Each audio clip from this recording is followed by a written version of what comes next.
இன்று தமிழகத்துடைய முக்கியமான தலைவருடைய பிறந்த நாளுங்க. அவர் இறந்த 50 ஆண்டுகளுக்கு பிறகும் ஒரு சிறந்த எளிமையான தலைவருக்கு ஒரு உதாரணம் சொல்ல அப்படின்னா, காலங்கள் கடந்தும் நம் மனதில் நிற்கக்கூடியவர் காமராஜர் அவர்கள். இன்று அவருடைய பிறந்த நாளுங்க.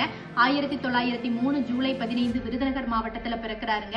அவருடைய கல்வி அப்படிங்கிறது இளமையிலே முடிந்திருது. காரணம், தன்னுடைய தந்தையை இளமையிலே இழந்துடுறாரு. அதன் பிறகு குடும்ப வறுமையின் காரணமாக வேலைக்கு போறாருங்க. பிறகு சுதந்திர போராட்டத்துல ஈடுபடுறாரு. அதன் பிறகு காங்கிரஸ் கட்சியில இணையறாரு.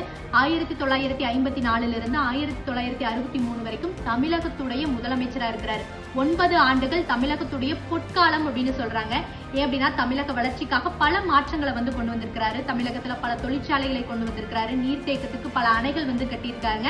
குறிப்பா காமராஜரை கல்விக்கண் திறந்த காமராஜர் அப்படின்னு சொல்லுவாங்க.